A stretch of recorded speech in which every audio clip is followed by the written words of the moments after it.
ప్రస్తుతం మనతో పాటు ఇమ్మంది రామారావు గారు సీనియర్ జర్నలిస్ట్ ఉన్నారు. వారితో ఒకసారి మాట్లాడదాం. సార్ నమస్కారం సార్. నమస్తే బాబు. సార్ ఈ మధ్య కాలంలో మన అన్ని కూడా పాన్ ఇండియన్ సినిమాలు అయితే వస్తున్నాయి, లైన్ లో వరుస పెట్టి ఉన్నాయి sir upcoming pan Indian films. అందులో అందరూ ఈగర్ గా వెయిట్ చేస్తుంది ఫస్ట్ వచ్చే సినిమా ఏదైనా ఉందంటే అది ప్రభాస్ గారి ప్రాజెక్ట్ కే కల్కి 2898 ఏడి మూవీ. అయితే ఈ మూవీకి సంబంధించిన టీజర్స్ వరుస పెట్టి రిలీజ్ చేస్తున్నారు. రీసెంట్ గా బుజ్జి అనే ఒక రోల్ ని ఇంట్రడక్షన్ చేస్తూ ఒక టీజర్ రిలీజ్ చేశారు సార్. మరి ఆ టీజర్ చూస్తే మీకు ఎలా అనిపించింది? విజువల్స్ చూస్తే ఇప్పటికైతే అంత పాజిటివ్ రెస్పాన్స్ వచ్చింది, హాలీవుడ్ ని తలదన్నేలా ఉందని కూడా అంటున్నారు. మీ ఒపీనియన్ ఏంటి సార్ టీజర్ పైన? నా ఒపీనియన్ అంటే భారీ సినిమా పెద్దవాళ్ళతో తీస్తున్నప్పుడు టోటల్ సన్నివేశాలన్నీ కూడా హీరోతోనే చేయించాలి. ఒక బుజ్జి అనే ఒక కారు క్యారెక్టర్ పెట్టారు అంటే అంటే ఆ కాన్సన్ట్రేషన్ డివియేట్ అవుద్ది. ఫస్ట్ అది మంచి విధానం కాదు. ప్రభాస్ లాంటి భారీ విగ్రహాన్ని పట్టుకొని ఎటువంటి సినిమాలు తీసుకోవచ్చు. అదే ప్రభాస్ని రాజమౌళి ఎలా ఉపయోగించుకున్నాడు, ప్రపంచంలో ఇంత గొప్ప హీరో లేడురా అన్నట్టు ఉపయోగించుకున్నాడు. ప్రపంచ చరిత్రలో తెలుగు సినిమాకు ఒక పెద్దపీట వేశాడు. అలా ఉపయోగించుకోరు. కానీ బుజ్జి అన్న అప్పుడే అది టీచర్ చూసి నేను కొంచెం డిసప్పాయింట్ అయ్యానమాట. ఎందుకంటే ఇప్పుడు సగం ఒక హీరో మీద ఉండి అక్కడి నుంచి బుజ్జి చేసి మనం చూడలేము అసలు. అందువల్ల మరి ఈ బుజ్జి ఎలా ఉపయోగపడుతుందో, ఎలాగ ఉపయోగపడినా సరే పేరు బుజ్జికి వెళ్తుంది కానీ ప్రభాస్కి వెళ్దు. ఇది ఆలోచించాలి. ఒక మహానటి లాంటి సినిమాని తీసినటువంటి నాగ్ అశ్విన్ ఈ సినిమా తీయడంలో తన తెలివితేటలు ఏవి కనపరచలేదు. ఇప్పుడు ప్రభాస్ దేనికి పనికిరాడు చెప్పండి? అన్ని క్యారెక్టర్లు కూడా అతని మీద రాసుకోవచ్చు. ఎంత గొప్ప యాంబియన్స్, ఎంత గొప్ప వర్ణనైనా సరే ఆయనతో తీసుకోవచ్చు.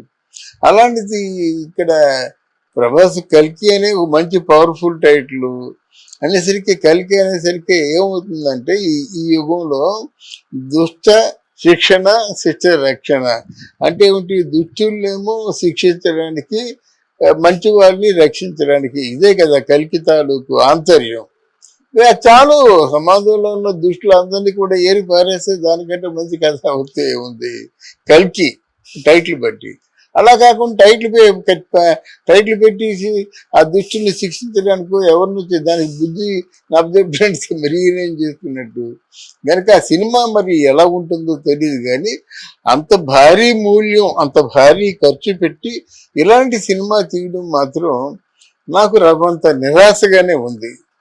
అశ్విని దత్ లాంటి ప్రొడ్యూసరు మహానటి ఇచ్చినటువంటి ఆ జోష్తో సినిమా తీశారు. కానీ కథల మీద ఎప్పుడు కూర్చునే వాళ్ళు, కథల గురించి బాగా ఆలోచిస్తున్న వాళ్ళు ఎందుకు ఆలోచించలేదో కూడా నాకు తెలియదు.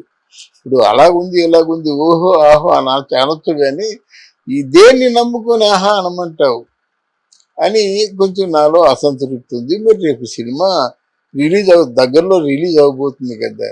ఇప్పుడు మరి బుజ్జి ఏం చేస్తాడో, ఈయన ఏం చేస్తాడో చూద్దాం. చూసి ప్రేక్షకులు ఏ విధంగా ఆకర్షించుకుంటారో చూద్దాం. ఒకవేళ కథ సీరియస్ గా ఉన్నట్టయితే దాంట్లో ప్రభాస్ తాలూకు పాత్ర ఉంటుంది. కథని డైవర్ట్ చేసి కొంచెం కామెడీగా మళ్ళిద్దాం అనుకుంటే అక్కడ బుజ్జి క్యారెక్టర్.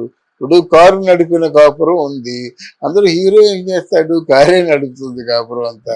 అలాగే బుజ్జి సినిమా మరి ఆయన తాలూకు ఏంటంటే ప్రభాస్ని ఎంత గొప్పగా వాళ్ళు ఎలివేట్ చేసుకుంటూ ఫంక్షన్ చేశారో అందులో బుజ్జిని కూడా వాళ్ళు సోషల్ మీడియా ద్వారా అంత ఎలివేట్ చేస్తున్నారు. దీని తాలూకు జయావిజయ అంటే ముందే చెప్పడానికి నాకు అవకాశం లేదు. జయావిజయాలు వచ్చిన తర్వాత చెప్పడే తప్ప సినిమా చూసి చెప్పాలి, సినిమా చూడకుండా చెప్పడం కాదు, సినిమా చూసి చెప్పాలి కనుక. బట్ ఏనే అది ఇక్కడ బుజ్జి టీజర్ మాత్రం నన్ను నిరాశపడి. అంటే సార్ ఇప్పుడు ఇది ఫ్యూచర్ కి సంబంధించిన సినిమా సార్, ఎప్పుడు ఫ్యూచర్ లో జరిగే సినిమా అని చెప్పేసి వాళ్ళు చెప్తున్నారు. మరి ఆ టైంలో ఇటువంటి బుజ్జి అనే ఒక ఏఐ క్రియేటెడ్ వెహికల్స్ ఉండే ఛాన్స్ ఉంది కదా, దాంట్లో తప్పేముంది? మళ్ళీ ఆ విజువల్స్ అన్ని కూడా చాలా అద్భుతంగానే ఉన్నాయంటున్నారు కదా సార్. కరెక్టేనండి. ఇది ఇప్పటి కథ కాదండి, అప్పటి కథ. అంటే ఎక్స్పెరిమెంటల్ స్టోరీ అన్నది 200 కోట్లు ఇచ్చేది చేయడు. ఆ ఎక్స్పెరిమెంట్ చూస్తారు కదా, హీరో ఎవరో అని చూడరు కదా. ఫర్ ఎగ్జాంపుల్ ఎక్స్పెరిమెంటల్ స్టోరీ, బుజ్జి అంటే బ్రెయిన్, ఆ బ్రెయిన్ ఎలాగ ఉపయోగించుకోవచ్చో చెప్పే కథ ఇది. కనుక దానికి హీరోతో పని లేదు నా ఉద్దేశంలో. దాన్ని ఎవరైనా సరే అక్కడ మెయిన్ ఎంటర్టైనర్ ఏదంటే అక్కడ బుజ్జి ఎంటర్టైనర్. ఏ హీరోన్నా పర్వాలేదు, కానీ ప్రభాస్ లాంటి హీరోని పెట్టుకొని ఆ కథ ఎంపిక చేసుకోవడం నాకెందుకో నా అనుభవంతో చూస్తే కొంచెం ఆశాజనకంగా లేదు. ఓకే సార్, అలాగే ఇప్పుడు చూస్తున్నాం ఆ ప్రాజెక్ట్ కి, లేకుంటే పుష్ప, దేవర పెద్ద పెద్ద సినిమాలు రాబోతున్నాయి సార్. భారీ బడ్జెట్ సినిమాలు, దాదాపు 200 కోట్లు 300 కోట్లు వరకు, 500 కోట్ల వరకు కూడా ఖర్చు పెడుతున్నారు సినిమాలకి. అవును. సో ఇప్పుడు ఇవి పెద్ద సినిమాలుగా అంటున్నాం కదా, మీ అప్పుడు అంటే మీ జనరేషన్ అప్పుడు మీరు కూడా డైరెక్టర్ కాబట్టి ఆ టైంలో పెద్ద సినిమాలు అంటే ఎలా ఉండేవి, వాటిని ఎలా తీసేవారు, ఎంత బడ్జెట్ లో ఉండేది, అప్పుడుకి ఇప్పటికి మధ్య పోలికలు ఏంటి సార్? బాగా చెప్పారు. అప్పుడు ఆ కాలంలో ఎవరు కూడా నేల మీద స్వామి చేశారు, ఆకాశంలో గింజ స్వామి చేయలేదు. అందువల్ల వాళ్ళు ప్రొడ్యూసర్ అనేవాడు ఒక సంవత్సరం పాటు ప్రొడ్యూసర్ ఆఫీసు కలకలలాడుతూ ఎంత బాగా ఉండేదంటే కథ మీద కూర్చునేవారు.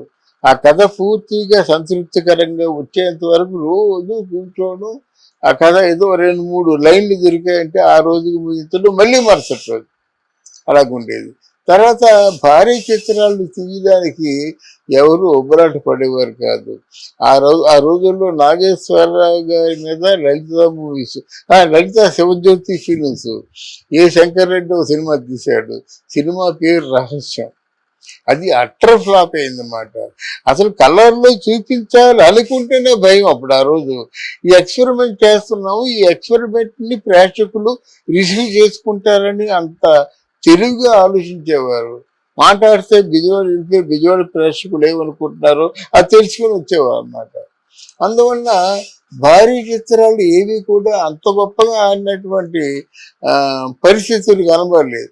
తర్వాత ఏం చేశారంటే కొంతకాలం నాగేశ్వరరావు గారు, ఎన్టీ రామారావు గారు తగ్గిన తర్వాత నిర్వీర్యం అయిపోయింది సినిమా ఫీల్డ్.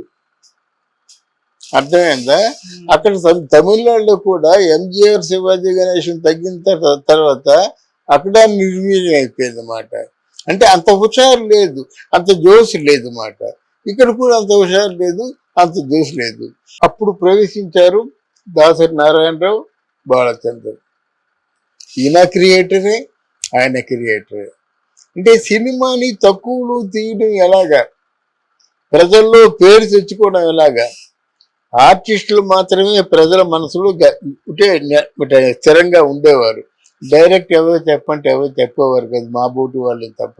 తర్వాత డైరెక్టర్ ఎవరు అని చెప్పుకునే పరిస్థితితో తాత మనోడు చిత్రం వచ్చింది.